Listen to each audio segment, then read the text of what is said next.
नमस्कार, प्रस्तुत हैं आज के मुख्य समाचार। श्रम विभाग में पंजीकृत श्रमिकों को ट्रेनिंग देने वाली संस्था पर भवन एवं अन्य सन्निर्माण कर्मकार कल्याण संघ एवं मजदूर संघ ने बड़े घोटाले का लगाया आरोप। संघ के अध्यक्ष प्रेम राम, कुमाऊं मंडल अध्यक्ष गीता वर्मा, महासचिव पवन नाथ, सचिव प्रीति थापा, उपाध्यक्ष राजीव सिंह, अनिल टमटा, अर्जुन धौनी आदि ने एडीएम योगेंद्र सिंह को ज्ञापन देकर बताया कि श्रम विभाग ने जीवन केयर फाउंडेशन के माध्यम से आरपीएल, ईडीपी, सिलाई ट्रेनिंग आयोजित की थी। ट्रेनिंग पूरी नहीं दी गई और मानदेय भी प्रशिक्षणार्थियों को नहीं दिया गया। एडीएम योगेंद्र सिंह ने बताया कि एसडीएम सदर को मामले की जांच के निर्देश दिए गए हैं। वहीं इस बारे में जब श्रम प्रवर्तन अधिकारी राजेंद्र सिंह बिष्ट से बात की गई तो उन्होंने बताया कि अभी तक उन्हें इस मामले में किसी ने भी कोई लिखित शिकायत नहीं दी है। शिकायत मिलने पर अग्रिम कार्यवाही की जाएगी। कर्मकार कल्याण संघ आपके पास कल एक निवेदन लेके आया था, इस मामले में क्या कार्रवाई हो रही है? ये कर्मकार कल्याण संघ का एक हमें ज्ञापन प्राप्त हुआ था, जिसमें उनके द्वारा कुछ ट्रेनिंग से संबंधित प्रकरणों में जांच विषय था, जिसमें जांच हेतु एसडीएम स्तर पर इसकी जांच की जाएगी। धन्यवाद सर। हमारे साथ हैं श्रम प्रवर्तन अधिकारी राजेंद्र सिंह बिष्ट जी। हम उनसे जानेंगे कि जो है कर्मकार कल्याण संघ वाले हड़ताल कर रहे हैं और कह रहे हैं कि हमें ट्रेनिंग का मानदेय नहीं दिया गया और 32 दिन के बजाय 3 दिन की ट्रेनिंग कराई गई। इसके बारे में क्या आपके संज्ञान में मामला है सर? ये इस संबंध में अवगत कराना चाहूँगा कि जो मानदेय संबंधी कार्रवाई की जाती है वो बहुत स्तर से की जाती है। इस संबंध में हमें प्रार्थना पत्र या प्राप्त होने पर मैं इस संबंध में बोर्ड को अपने स्तर से पत्राचार करूँगा। उसके बाद जो भी बोर्ड से हमें आवश्यक दिशा निर्देश प्राप्त होंगे उसके अनुसार आगे कार्य किया जाएगा। धन्यवाद। डीएम विनोद गोस्वामी ने किया निर्माणाधीन मेडिकल कॉलेज का निरीक्षण। कार्य की धीमी गति और कार्यदायी संस्था द्वारा विभिन्न भवनों के निर्माण पूर्ण करने की स्पष्ट समय सीमा व प्रतिदिन के कार्य की प्रगति रिपोर्ट न प्रस्तुत करने पर अधिकारियों पर हुए आप बबूला। कार्यदायी संस्था के अधिकारियों को लगाई लताड़। कार्य में तेजी न लाने पर ठेकेदार पर एफआईआर दर्ज करने के दिए निर्देश। 30 अगस्त 2025 तक मेडिकल कॉलेज के एडमिन ब्लॉक, छात्रावास, लैब, हॉस्टल ब्लॉकों का निर्माण पूर्ण कर उक्त भवनों को मेडिकल कॉलेज के प्राचार्य को हस्तांतरण करने के दिए निर्देश।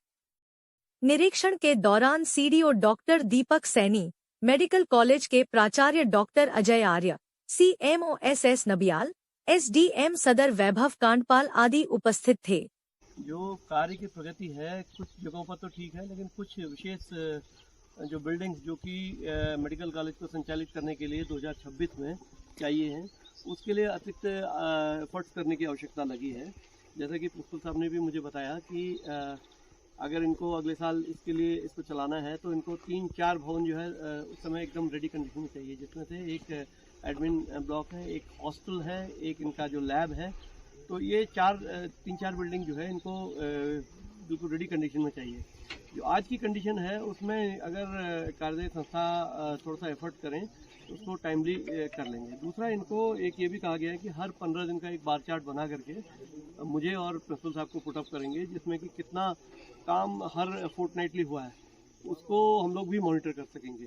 तो इस संबंध में इनको निर्देश दिए गए। साथ ही साथ यहाँ पर मजदूरों की सेफ्टी और यहाँ पर जो कार्यदायी जो संस्था के जो ठेकेदार हैं इनको भी कहा गया है कि इससे संबंधित सारी उपयुक्त व्यवस्थाएं सुनिश्चित करेंगे और साथ ही साथ मलबे का सही निस्तारण भी सुनिश्चित करेंगे, क्योंकि ग्रामीणों के द्वारा बार बार ये शिकायत करी जाती है कि जो मलबे का उचित निस्तारण सही ढंग से नहीं हो रहा है। तो ये आज इंस्पेक्शन किया, अगले 15 दिन में हम लोग इसको फिर से इंस्पेक्शन करेंगे।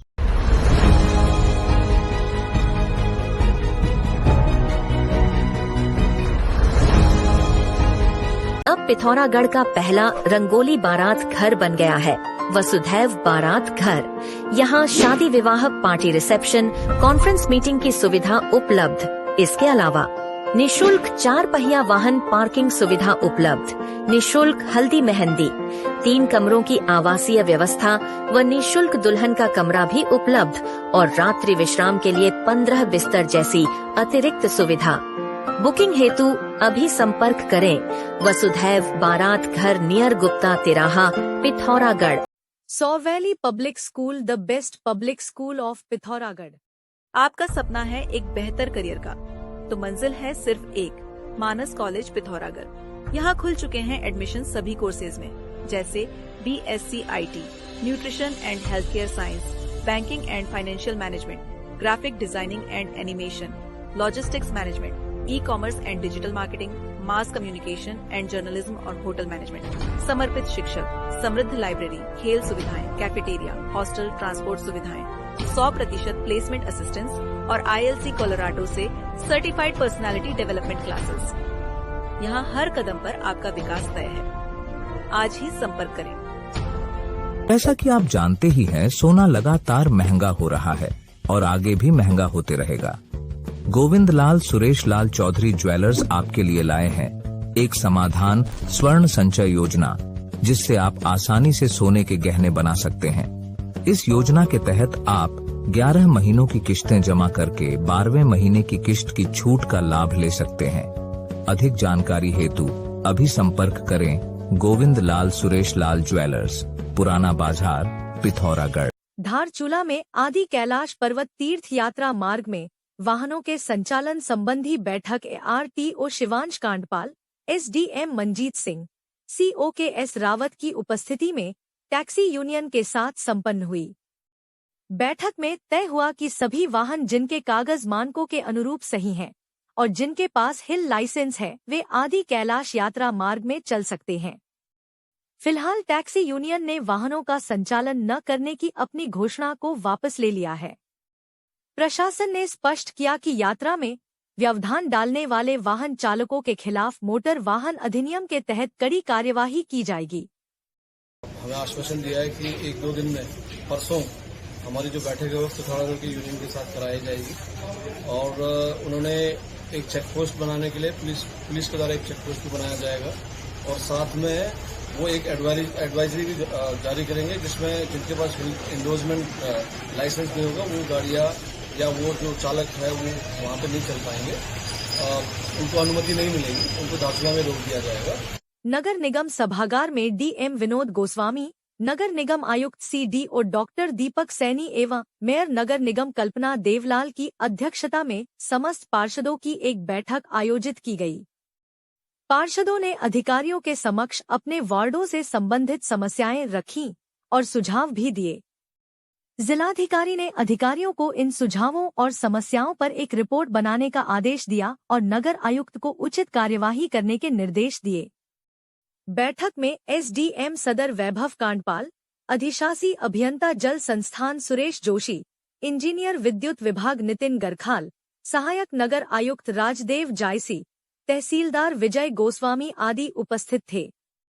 सभी पार्षदों से एक संपर्क साधने के साथ साथ उनकी समस्याएं, शिकायतें और जो उनके सुझाव हैं उनको सम्मिलित करने के लिए एक बैठक की गई थी और लगभग 3.5 घंटे लंबी ये बैठक चली है और जिसमें सभी पार्षदों ने बढ़ चढ़कर पार्टिसिपेट किया है।